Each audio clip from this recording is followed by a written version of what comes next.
Great day, great people. Welcome to the Righteous, Ratchet, and Real podcast.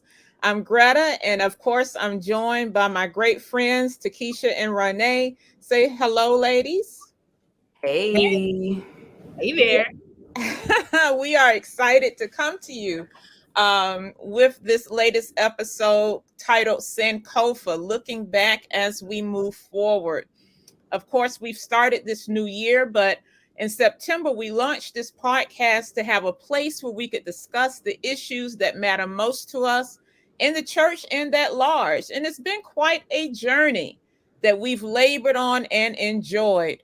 As you know, the concept of Sankofa means that we are looking back or going back to get something that we might be able to move forward. That could be a lesson to be learned, a reflection, or some other type of elixir that helps us for the journey ahead.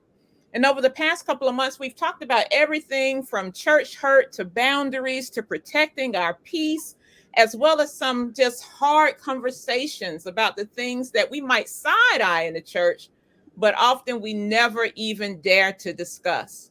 And so, as we take this time to look back, ladies, I want to just jump out with the first question.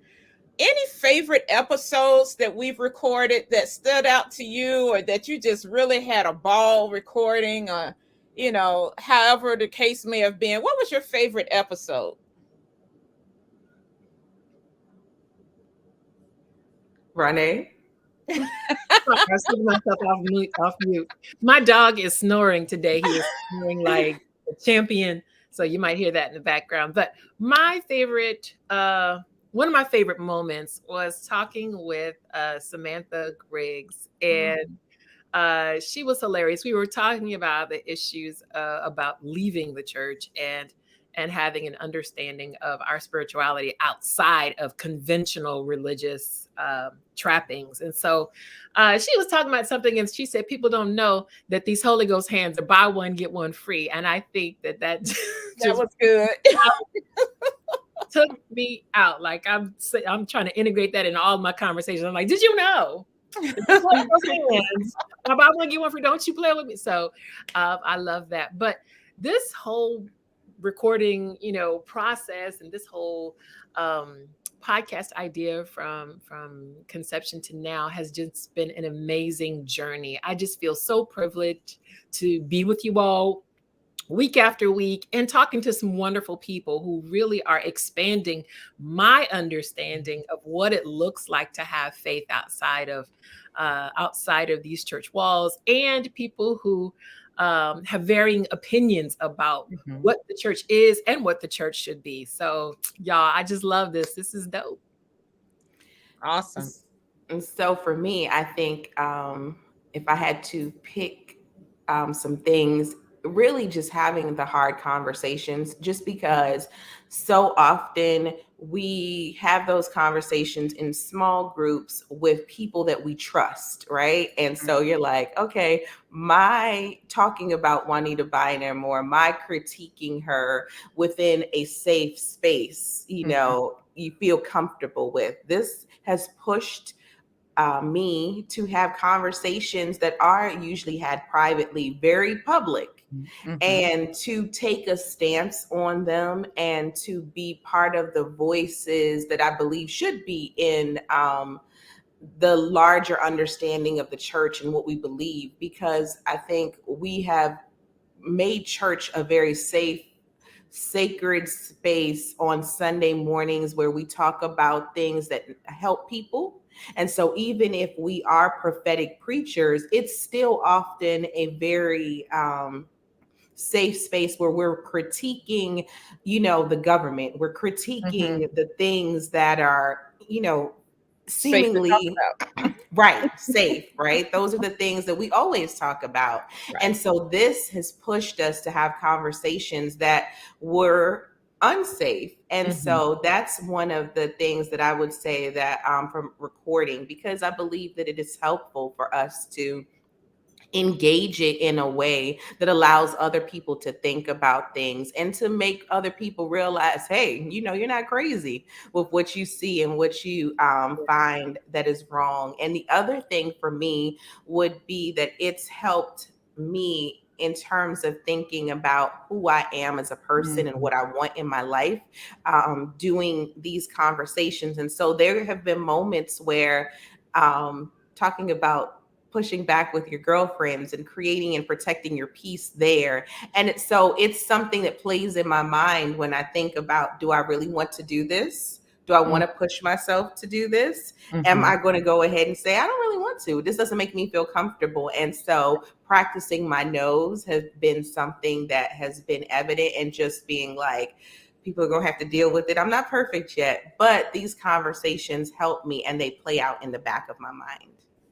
I can definitely ditto that. And I'll say too, me being a very private person and not often sharing what I'm really thinking, and I still have not done that by and large in this space. I'm very careful about what I say and don't say. Um, and I want to say that it's still uncomfortable for me personally to have some of these conversations. And so, we've had people on, or we've said something I may not have agreed with or I strongly agreed with, and I don't show that. I don't, I have not really tipped my hand to say, yeah, I agree with that, or no, I don't, because I'm still growing into this space. And I just want to name for people, it's okay. You don't have to always show your hand. And I know people and our listeners want to know where we stand, and I do believe that's coming. But I think we're all growing into that space and into that comfort zone. And I'm not there yet. I'm closer than what I was. Um, but let me say too, for me and listeners, you all may not know, but we've recorded a couple of episodes that didn't make it for one reason or another. Maybe it was too late to publish, or something happened. We had an episode, and this is my favorite one, my absolute favorite one. My favorite episode was when we did Renaissance, Beyonce. I know it didn't make the cut, but I loved that episode, because I love that album and I love what Beyonce. I just love how she just put it out there, And of course, my favorite track is Church Girl, and I love that album. I listened when it first came out. I was listening to it almost every day, and yeah, that was my favorite one because I think it just allowed us to be girlfriends. We're friends already, but we had a conversation that day that was just so fun and Yes. and light, and so that was definitely my favorite one. Greta, that was my episode too. And I was like, well, we didn't put it out. But y'all, what happened was that the recording, I thought we lost it. I have since found the recording. And since we're Have talking you? about it now, and we were like not sure if we should re-record it because the moment had passed. But since it has now been favorited by two of us, Ronnie, you gonna third it as your favorite. Okay, yeah. Then you know what, you guys, we're going to still put it out there. I found the recording. I was just going to put it on YouTube, but I'm gonna go ahead and put it on the podcast so that you can hear the episode that we absolutely loved. If you're over talking about Beyonce and Church Girl, oh well, skip the episode. But we enjoyed it, and so it's making it to the floor. Yay! Look at God. Right. I know there was a God. Come on.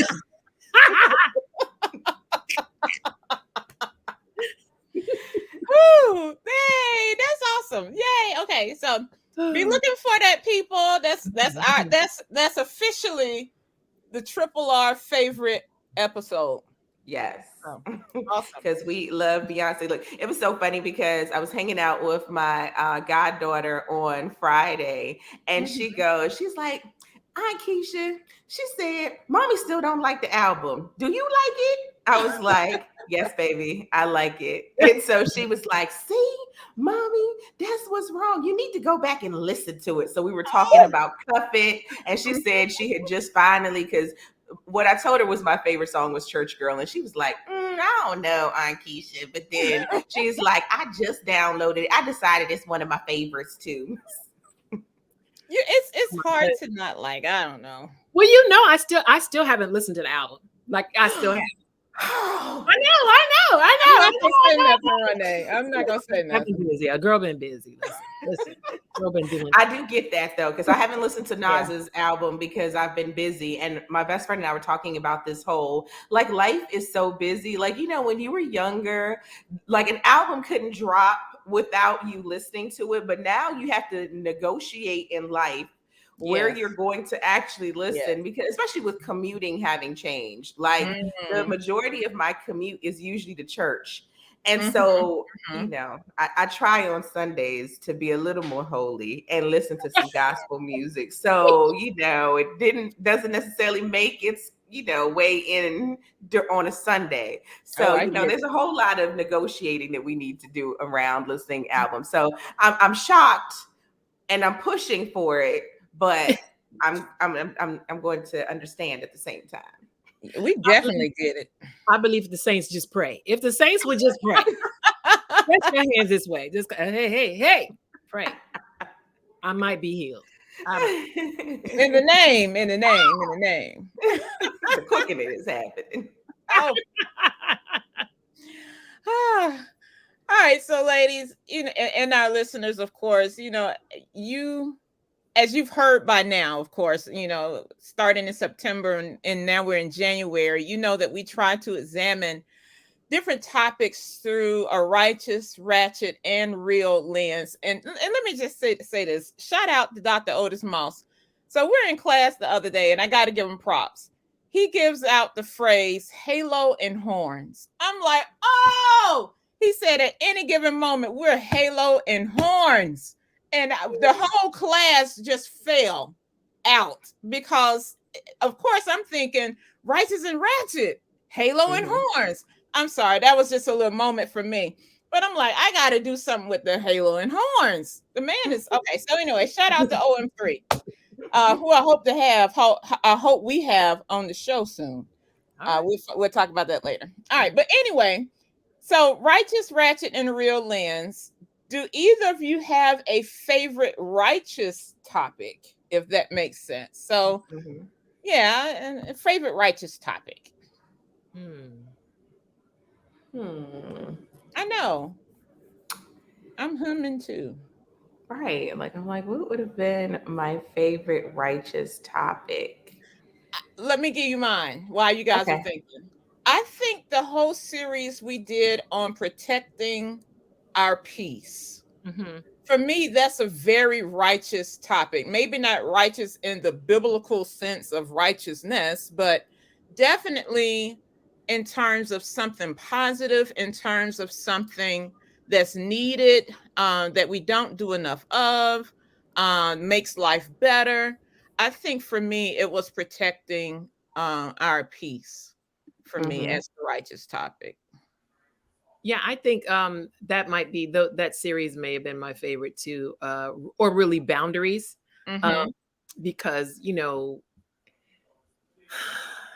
boundaries in boundaries enable us to be our best selves Mm-hmm. in a lot of different ways, and I feel like John 10:10, Jesus came that we might have life in that more abundantly, but we also have to do our work of protecting our peace, and creating healthy boundaries and relating to people in ways that reflect that understanding. And so, yeah, protecting your peace and boundaries. I think those two in particular, um, Yeah. really good. So I think for me, when I think about the righteous piece, just kind of even focusing on the idea of Jesus and his upending tables when things were messy, Mm-hmm. for me is like one of the standout moments, because oftentimes we feel like we have to be when we think about righteous, we think about well behaved. We think about what it means to be part of the holy.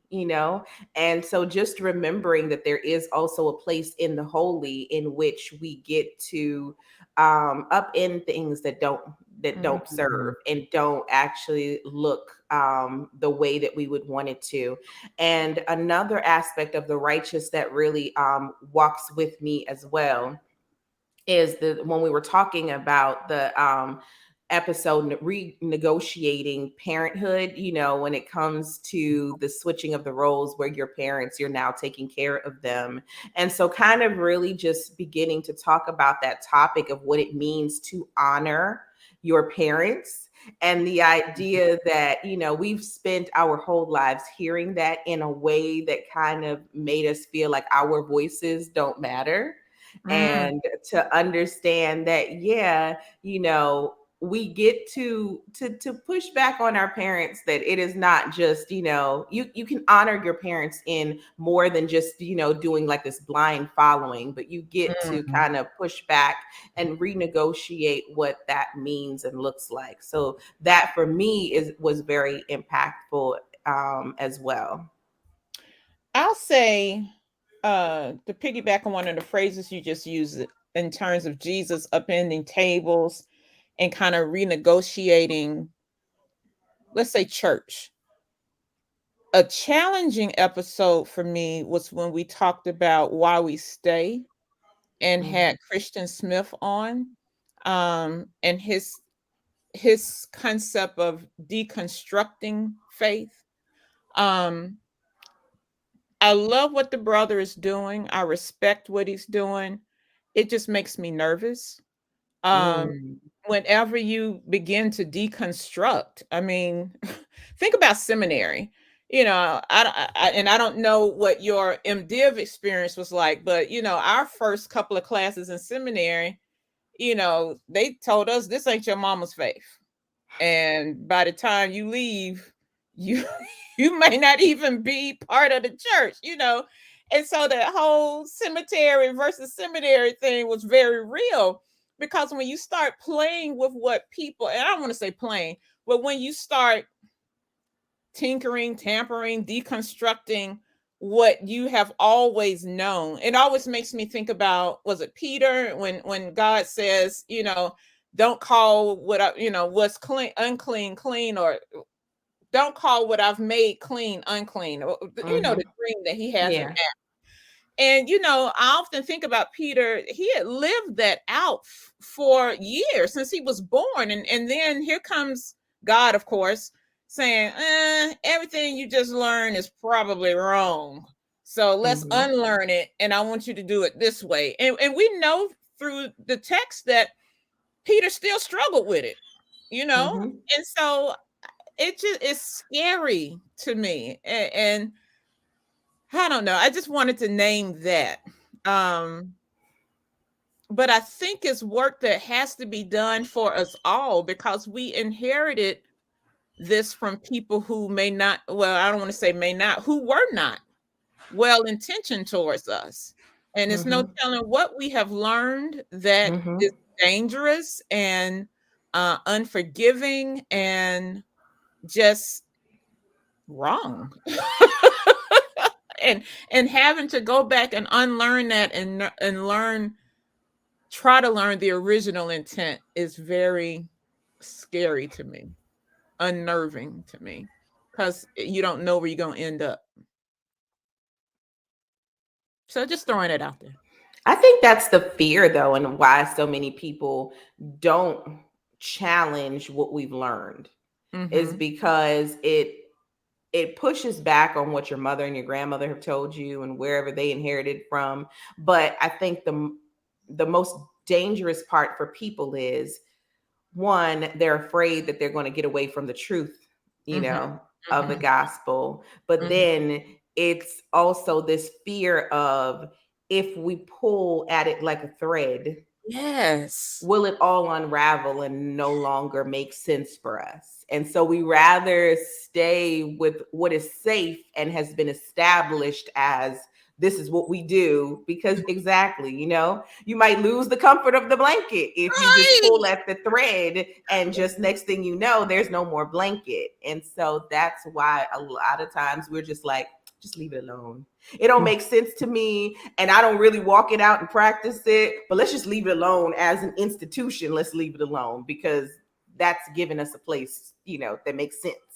And I'll say this, when I start picking at stuff with my members, especially serving an older congregation, oh, you should see and hear the discomfort Mhm. Mm-hmm. Mhm. and it's like, Pastor, I just need you to be quiet. They don't say that to me, but I hear it. What is she talking about? What is she? And I'm doing, I'm not doing anything major because I'm naming I'm struggling with this too. So, Right. You're not but over here calling calling God she, and they still and they still like, nope, can't do it. Can't go there. so it's like, oh my God, it is such a delicate, when you talk about pulling at a thread, it's such a delicate process. That's what's like, I applaud the brother. I really do. Cause I can't imagine. I cannot imagine. I cannot imagine. And then yet I can in little tiny, teeny tiny ways. Mm-hmm. Um, but yeah, so I'll say that was an uncomfortable episode just because it stretched me. And stretching honestly is good, of course. We know that. Um, but yeah, so I just want to throw that out there, y'all. Since we talk about topics. All right, so in terms of ratchet topics, then, anyone have a favorite ratchet topic since we love all things ratchet? All things. For me, it's two. Okay, all And right. it was in the Hard Conversations series. Mm-hmm. The first would be when we were coming after the good Creflo Dollar. Yeah. Mm. Because I have long had issues around his theology of money and giving. Mm-hmm. And, I'm like, I feel like, I was like, bless his heart for having the name Dollar, because that in and of itself has been like, dude, do you understand how this theology that you push so hard and your name just makes me look at you like, you crooked. I can see the crookedness all over you, but no, for real. But for real, I think that it was for me one of those topics that we talked about, because it even pushed back on our faith experiences Mm-hmm. ourselves, Mhm. with tithing and what we've been doing, why we do it. This whole idea, is God really just blessing us because we're giving, and just that whole, even tying back into the ratchetness of Juanita Bynum's asking the people for $14.99 to pay to learn how to pray. But that idea of money being so entangled with the gospel that Mhm. for people who do not have wealth, why are they not seemingly good enough to get it? And that question has resonated even with our social media following, when Renee talks about the fact, she's like, how do we quantify it? Like, Mm-hmm. that's still getting likes because people are still Mm-hmm. resonating with that. How do we quantify the goodness of God? So Mm-hmm. that would be one of mine. And the second would be in that Hard Conversation series, that whole sex scandals in the church. That's the Like, one. Oh that yeah. episode was so like, oh my goodness, for me, because it has definitely been, over the years, one of the things that you see so many preachers fall from, right, is the sex scandal. And Mhm. also, just, and we didn't talk about it during the episode, but this whole idea of boys will be boys is Mm-hmm. inherent to why so many pastors have been allowed and not held accountable Mhm. for their playing with the women in the church or outside of the church, or going to conferences and, like, hitting on the younger preachers. Like, we've known it for years and lived with it for years. And so like the ratchetness of that conversation where we excuse the male pastors just being like they men, you know what men do, men Mhm. like the women, there's so much language around that. And I feel like we've definitely come to expect it and just kind of like, put the excuse over, but they really preach me whole on Sunday, and just let it go. Mhm. Yeah. Yeah. Definitely. And the way that the movie Hung for Jesus, Save Your Soul, touched on that, but it touched on it also in terms of the homophobia that is in the pulpit.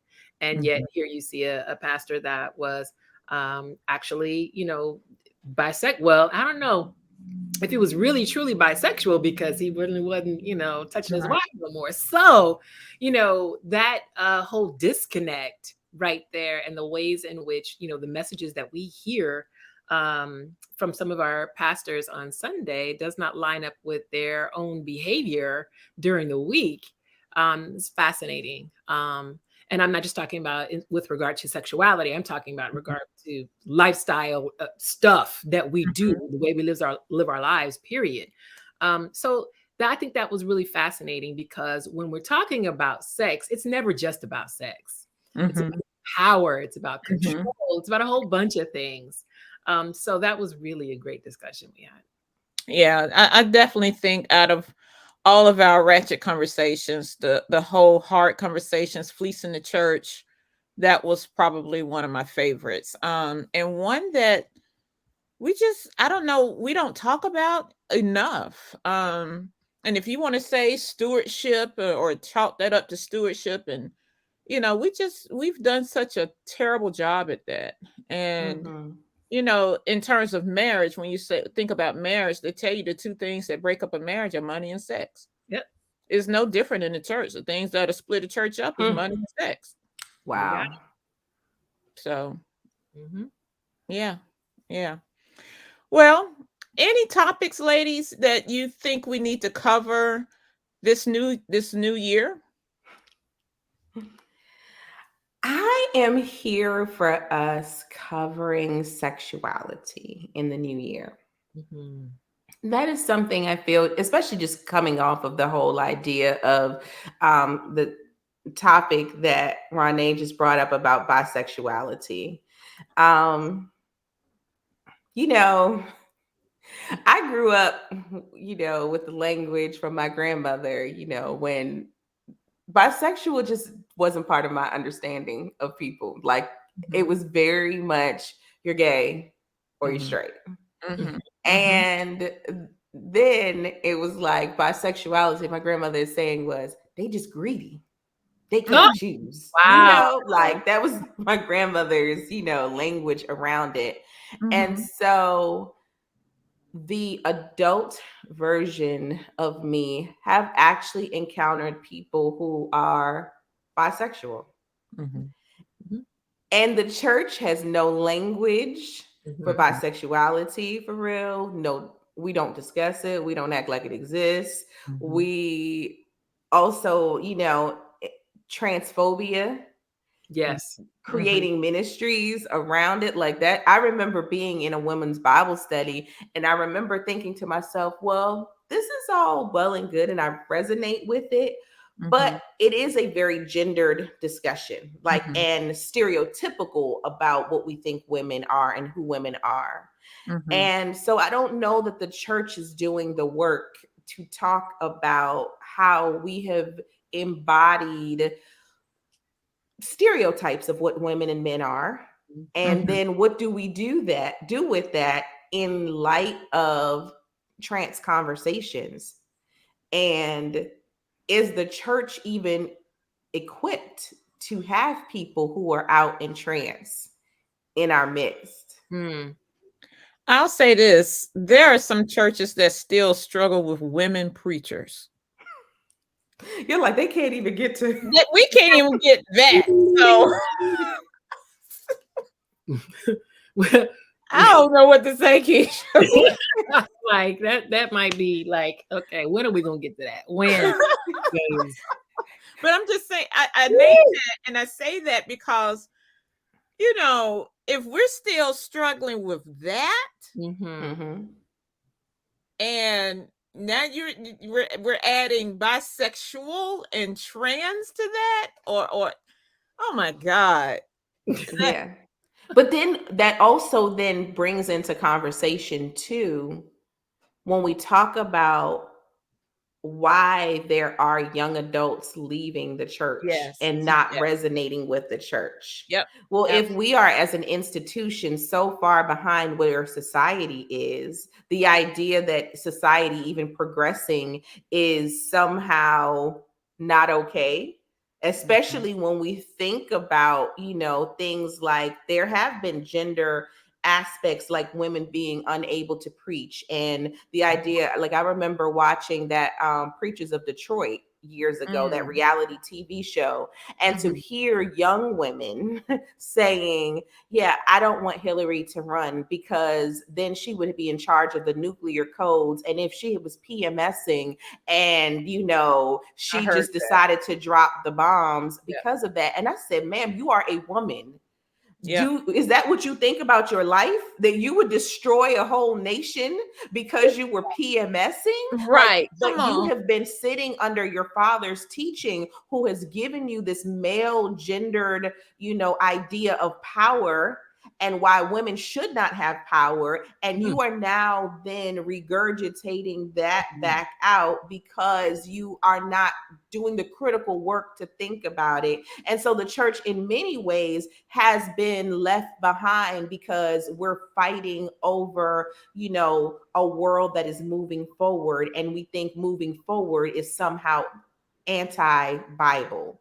Mm-hmm. And it's scary. It is scary to think that we're not just changing because society is changing, but the reality is that societal changes can be positive as well. It Mm. can bring us into new understandings that are necessary, Mm-hmm. where we have been, left behind. And so our good friend, my husband, my hubby, James, Mm-hmm. who is a very Yay. proud and out gay man, always talks about the fact that he was like, Christians say they want biblical sexuality. He said, but you don't really want Right. biblical sexuality. He said, because we're talking about teenage girls who are being married off to older men. And we've decided that that's not okay. Mm-hmm. And so Mm-hmm. there's so many conversations that Yeah. need to be had, Mm-hmm. and we're not having them because, again, we're too afraid to pull on that thread and Mm. scared of what will be unraveled You from our preaching now, Keisha. security. You Okay, I hear preaching. it. I hear you. I hear your You help coming. preaching. Y'all so silly. There's some You stuff. are. There's some oil in there. Uh, Mm-hmm. Mm-hmm. but similarly, I think that one of the things that we need to talk about in the new year is really the trauma that occurs when we have these harmful theologies and the folks in the pew are just stuck. They're listening to it Mm. every Sunday after Sunday, because they feel that that's where God, wanted them to be. That's their church home, and they're stuck and they don't have outlets to process this kind of harmful theology. You've got Or pastors, even know that it is harmful. right, right. And so there is a whole, area of healing that needs to occur when you have that kind of traumatic experiences in the church. The folks that we've spoken to that have left the church. I'm thinking Dr. Shanika Walker Barnes, and her experience. And although her experience was not necessarily violent like some experiences are, still Mm-hmm. there's a layer of grief associated Mm-hmm. with having to leave church spaces. And then again, we are not offering a sense of belonging Mm-hmm. for people of different identities that we don't necessarily Right. have the language yet to understand and to Right. minister to. So I think talking about trauma, the ways in which, pastors often interpret scripture um, can be violent and Mm-hmm. problematic and really harmful, and how womanist understandings of texts Mm. really be a healing balm for folks. So yeah. Yes. We were That's trying some, to figure out when we were going to bring, our Dr. Stephanie Crumpton, and that might be the one. That hey, might be the one. Come on, we got to call our good sis, that's good. get her on the podcast. Yes. Yes, Mhm. that's some good stuff, y'all. I'm excited. I am Yes. excited. Yes. We didn't hear yours. You excited, but we didn't hear I yours. know. I'm excited about what y'all said because I don't know. I mean, Keisha, why you called me out? I was gonna try to slide by that. But so I don't know. I really don't know. I definitely think what you all have named sexuality, harmful theologies, even to do something on womanism, period, I Mhm. think Mhm. would be really rich. And I don't know. And I think this is where I want to poll the audience and ask the listeners, what are some things you all would like to hear us discuss in the future? Um, we are here for your suggestions as well. And so if there are ideas that you all have, as you're listening to what, our conversations and our topics, please let us know. Drop us a line on Facebook or put something on. Okay, see, this is how I'm showing my age. Drop something in the IG. Did I say that right? DM. You can DM us on Oh, Instagram. right. So close. I'm crying. All right. So drop something in our DM. There you go. Okay. And let us know, They what are can some also go to the topics? website. Oh, the website. Yeah. Yes, yes. Check us out on our website and let us know some of your ideas for topics that you would like to hear us discuss. And again, as we're wrapping up this discussion, we just want you guys to know that we are so honored. We are so honored that you have let us into your homes, into your cars, into your ears, right? Um, and just that you are on this journey with us. We truly value you. We love you guys. And we so appreciate and thank you for listening and tuning in, for holding us down, for subscribing to the podcast, for all the things that you do and have done. We are so grateful for you. Ladies, any final words that you want to give for this podcast, for this episode? I'm looking forward to what 2023 brings us as a group because I feel like we have, even just within this episode, you can see the growth in us. Like, I feel like our personalities as girlfriends is becoming very apparent. And Yeah. so that dynamic is, like, because before I think we were so, worried about being good, perfect, Mm-hmm. like, Mm-hmm. and getting it right. But I feel like we've kind of hit our groove. And so I'm excited for what our growth as a podcast looks like. I'm excited about new listeners. I'm excited about, just having new guests on and new voices to have conversation with. And I'm also excited about the challenges that will Mm-hmm. come Yeah. because of the conversations that we will have. Awesome. Awesome. Definitely. The learning and the growing part, I think that's what I'm most excited about, being stretched. Again, there's that word, stretched, in new directions. And most of all, getting closer to God. Yes. Amen. Cool, cool, cool. Well, we wish all of you a very happy new year, and we are excited to share this journey with you. Please tell a friend about the podcast, especially if you are loving it as much as we hope and think you are. But share with a friend and keep on listening, guys. We love you and we thank you for tuning in. Bye, everyone. Bye.